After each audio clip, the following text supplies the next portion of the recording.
The Waldorf Grand Ballroom shimmered under 1,000 tiny crystals.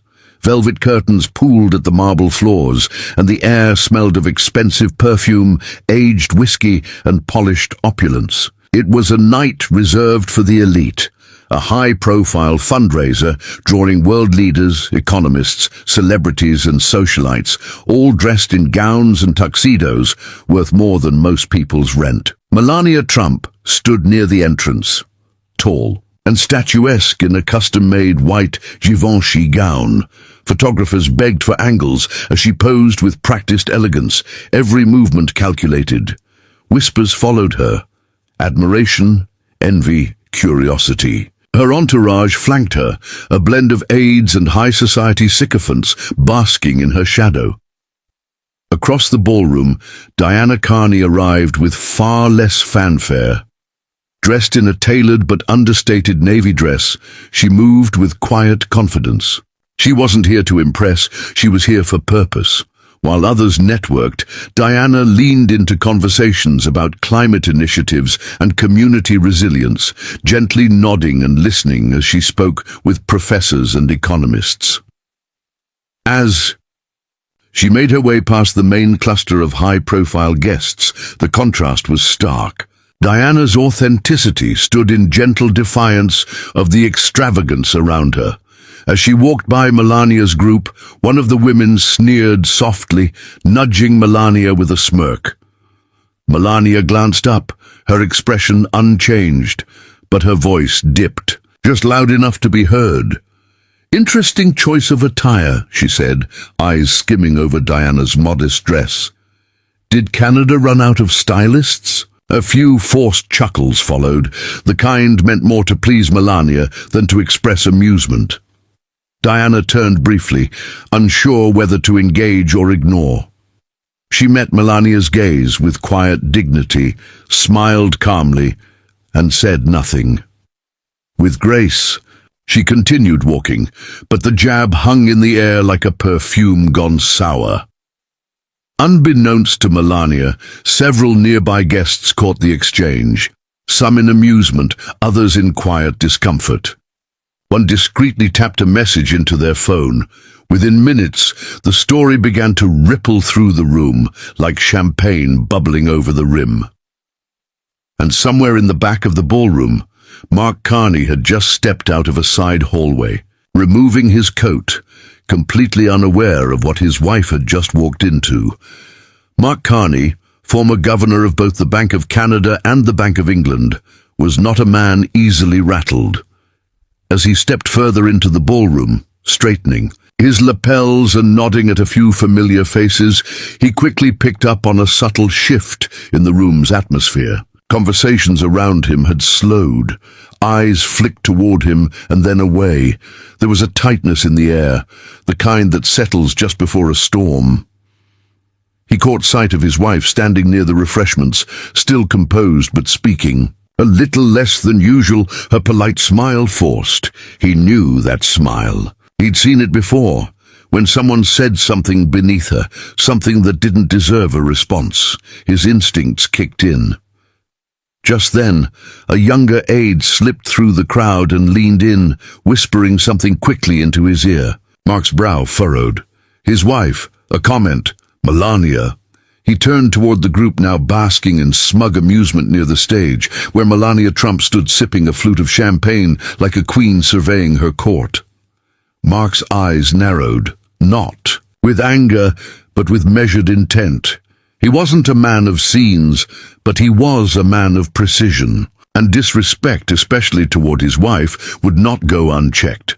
He calmly made his way toward the center of the ballroom. Conversations paused, glasses lowered, people turned, sensing something they couldn't yet name beginning to unfold. The crowd instinctively parted as Mark approached Melania's circle. The chatter around them dissolved into anticipation. Melania turned to face him, her expression unreadable. Her entourage stepped back slightly, unsure of what was about to happen. "Mrs. Trump," Mark began smoothly, his voice low but clear. I couldn't help but hear that you've taken an interest in my wife's wardrobe.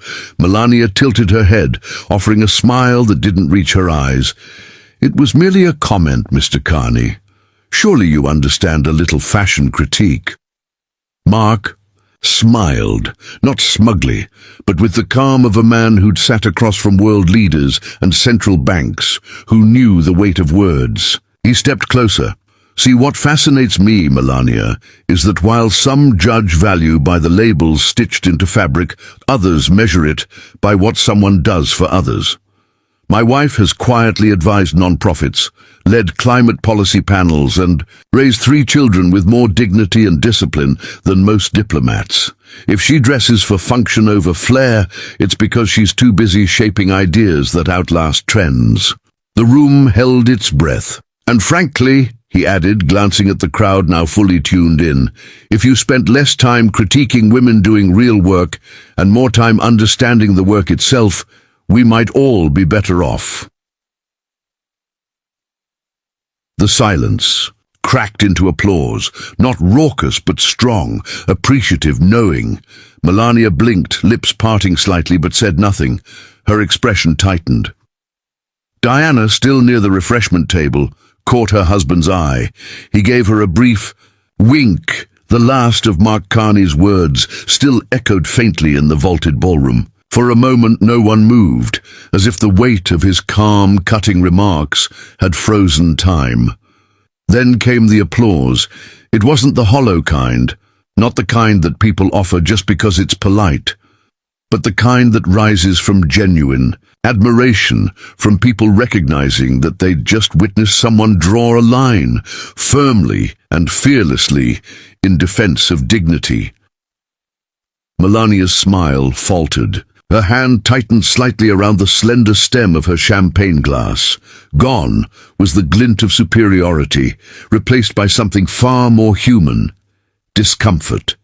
Her entourage glanced between her and Mark, unsure whether to retreat, defend, or change the subject entirely. One woman in the group let out a quiet, awkward laugh and then quickly silenced herself.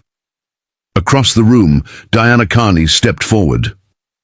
She wasn't dramatic or vindictive. Her stride was graceful, deliberate, but there was a steeliness in her gaze. She reached her husband, placed a gentle hand on his arm, and then turned to Melania with a cool poise. "Mrs. Trump," she said softly, "I hope you'll remember that kindness is a language that speaks louder than fashion, and it's one I'd be happy to teach you." The murmurs swelled again, this time with a bit of awe. Diana's voice had been soft, but every syllable had carried. Melania said nothing. For perhaps the first time in the evening, the former First Lady looked unsure of her footing. A journalist near the back scribbled furiously. A tech CEO whispered, "That's the most powerful moment I've seen in years." And several political figures nodded to each other as if quietly deciding whose corner they stood in. As the Carneys turned to walk away, hand in hand, the crowd parted for them again, but now with reverence. The room had changed. Melania remained behind, still in her heels, still wrapped in couture, but no longer standing taller than anyone else. Later that evening, the gala wound down into whispers and farewells. The chandeliers dimmed slightly, casting a golden sheen over half-empty glasses and quiet conversations.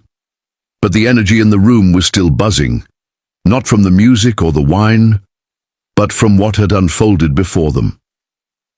Melania remained, seated, isolated now in the center of her once glowing circle. She wore her elegance like armor, but even that seemed to droop slightly around the shoulders. Her aides stood nearby, unsure whether to console her or retreat. A few guests offered polite nods as they passed, but none lingered.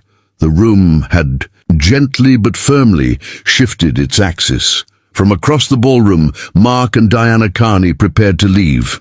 They didn't make a show of it. They moved with the same measured grace they had shown all evening, but their departure carried weight. A quiet kind of triumph, Diana paused briefly before stepping through the exit, glancing over her shoulder once, not with bitterness, but with a look that said, "We came, we saw, we stood our ground." Outside, the cold air of the Washington night hit gently, grounding them after the intensity inside. A reporter who had followed them out, notebook in hand, asked quietly, "Mr. Carney, do you have any final thoughts about what happened tonight?" Mark gave a small, knowing smile. Only that character is most visible when tested under bright lights. By morning, the story had traveled. Headlines across political blogs and mainstream media alike lit up with variations of the moment. Carney silences Melania with class. Diana Carney's quiet dignity shines through gala clash.